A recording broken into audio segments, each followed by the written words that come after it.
section where we're going to talk about the imaginative influence of art. So art has a way of causing the imagination to wake up. There's something that occurs in our mind that when we see images or paintings or drawings or crafts or activities that we are creating to tell the story, it awakens in our mind the imagination. And so first off, I want you to realize that we're still going to do where we create scenes. We think through a scene. So you might have two scenes. I chose when I created this one, I only did it based on 1 through 10. I only did 2 scenes. I only needed 2 scenes to help me remember the story. Now, when I normally am practicing and I'm just studying my Bible, I don't do it in art form. It's straight up stick figures. It will look where, if I could borrow somebody's pen, I might just draw something as simple as, man, thank you. I might do something as simple as Peter, John, beggar. Literally, like that is what I will do. Like I'm just straight up doing stick figures to help me with my story recall. Because this is not about this, in order to learn a story, it's not about I'm a master artist like Leonardo. This is about I'm creating a simple sketch so that it will help me remember what I'm doing. And because I'm trying to show it to you guys, I went a little more detailed when I do my drawings because of that. But otherwise, it's just meant to be something simple that you could use as an image to trigger your thought. So that you could, on a little cheat sheet, like that little brown sheet that I had, I might have a simple sketch and just have 3 images. And I can look down at my 3 images and all of a sudden, I can remember 402 and all the details because of just the sketch. My mind can expand and remember more of the story. And so I can have that, read it, and then have that prompt me if I might forget. And it's helpful to have that. It's not something, I'm not going to carry my sketches around with me to go and tell Bible stories.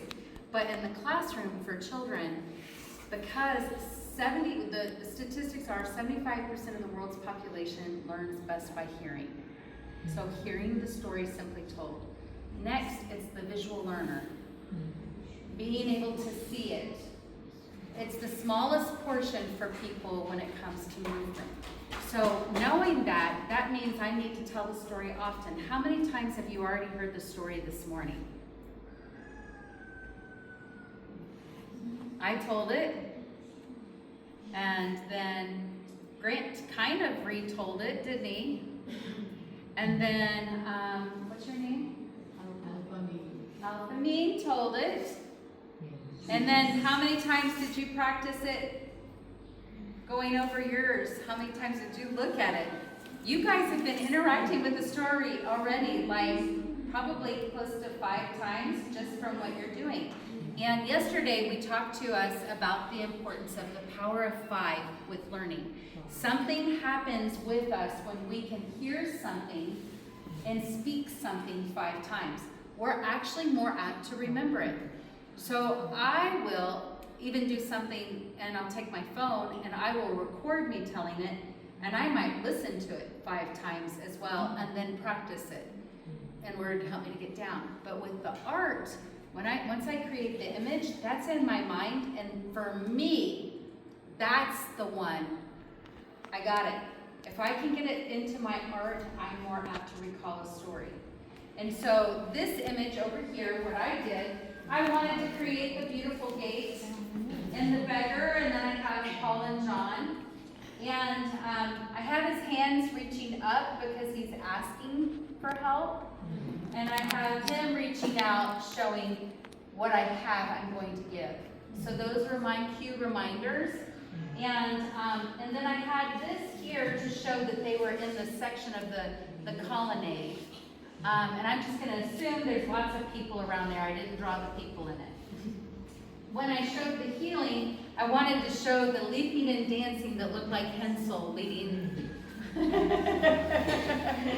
I wanted to capture that he was thrilled that he was healed, and he was praising God, that he was up dancing, praising God. And so that's what I use to help me with my story. So what we'd like for you to do, just for the section of verses 1 through 10, okay? Go ahead and create a simple sketch. You choose your divisions. You may have 2, you may have 3, you may have 4, and create a simple sketch to help you retell. And then we're going to invite you to come up, and we're going to have you tell using your story to